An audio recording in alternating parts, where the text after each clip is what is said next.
G'day you bloody legends, how the bloody hell are ya? I'm Nate Finn and welcome to Scales and Feathers. In this video part 2, you know what's coming, we're going to be talking about equipment and filtration.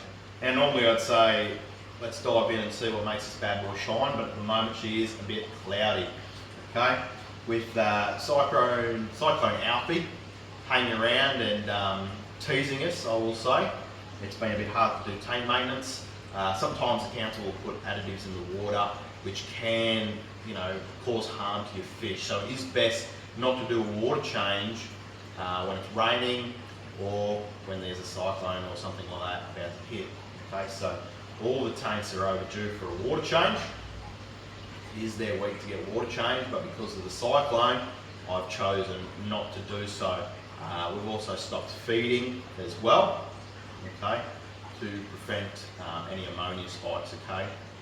So that's why all the tanks are due for a water change. This one's a bit cloudy because we've gone through and just tidied up the tank for you guys via the substrate. This substrate was all kind of blown over in the corners there due to our pump blowing water and moving that around, okay. So it is a bit cloudy, unfortunately, but I think it still looks quite beautiful. Not too bad, not too shabby. So once again, we got the RGB tanning light making the fish look absolutely beautiful. Now unfortunately, Lake Tanganyikan cichlids aren't as pretty as their Lake Malawi cousins. Okay? So this tank was more just to showcase a natural, beautiful display with some, magnificent shaped fish. Okay? But we have the 4-foot RGB tanning light on the 5-foot long aquarium. As you can see, it lights it up quite beautifully. You've got the 150mm overhang on each side. You can't really tell. So the 4-foot light is colouring up quite nicely. This is the first one I bought. She is getting a bit hairy going. Okay. Aquarium Central, the place where I get them from, has updated their models. Okay. We've got the RGB tanning light. At the back there we've got the Q2 fluval air pump blowing some air into the tank. Like I said in previous videos, I like to have a few different forms of water movement or filtration. This one just has the sump filtration and the air pump. There's no internal filter in this one. That filter does the job quite perfectly. Plenty of flow in here. And anything under 6 foot, pardon me by the way for that little burp, but anything under 6 foot, I don't really think I need internal filtration. Okay. Once again, we've got the pothos, the devil's ivy on top. This one's coming down and drooping down into the sump. She's a bit shabby looking, but there is some nice leaves on the top and some nice strong root structures. This one probably struggles a lot just because it's right next to the weir, and I think the roots go into the weir and kind of get broken off and sucked off. I mean, yeah. Okay. I also forgot to show you, actually. I'm going to show you now. But we actually got a gold cap Polyphenops as well. Completely forgot about that fish. Beautiful fish. Look at all these beautiful fish. Now I've got to work this back out. There we go. Lovely.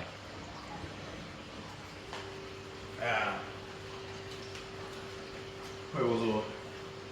Yes, pothos.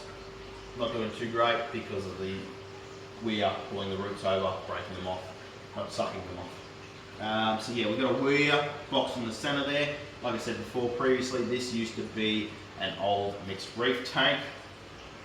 Beautiful weir box in the centre. Okay.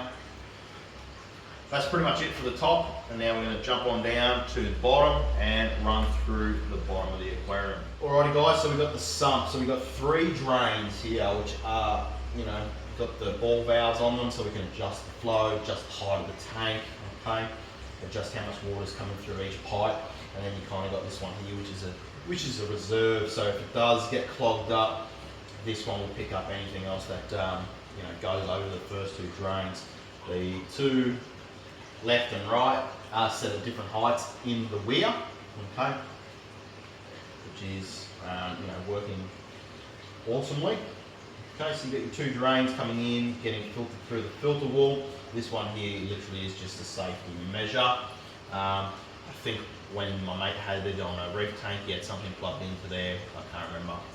But coming through, we're going through our 3-stage or 8-stage wall, whatever you want to call it, through a basket, dripping into our first chamber, which has some coral slate pieces, okay, which go through some jack wool, and then we've got our bio cubes, which we're using as spacers, okay. Coming up behind here, coming down and then up, we've got 3 bags of 400 litre Purigen, okay, which is enough for the tank for sump plus 25%, so we've got 3 bags of 400 in there, alright. Keeping in mind the tank's roughly around 540 plus sump, which is probably about 140 roughly. We got 1, 2, 3, 4, 5, probably 25mm holes which are drilled into the baffle so the water comes through into the next chamber.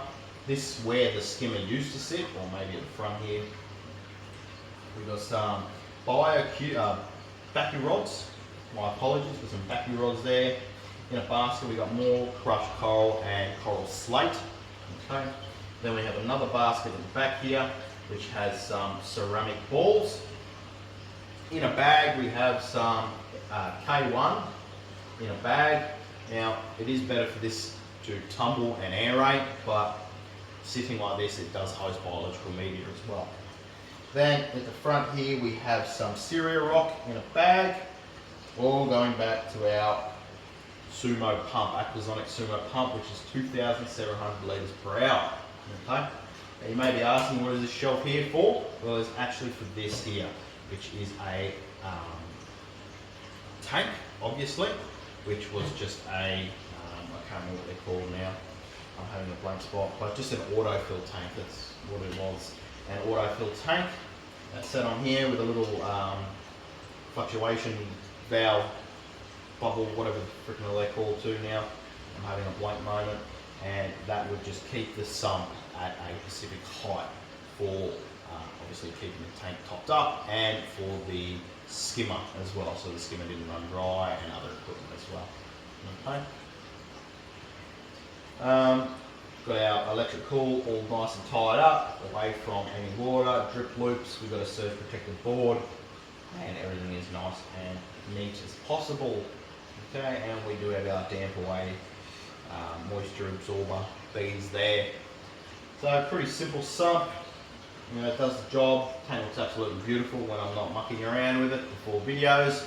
But that is our filtration and equipment. Alrighty guys, thank you all for watching. Hope you've enjoyed this video of scales and feathers and about the equipment and filtration for our Lake Tanganyikan aquarium.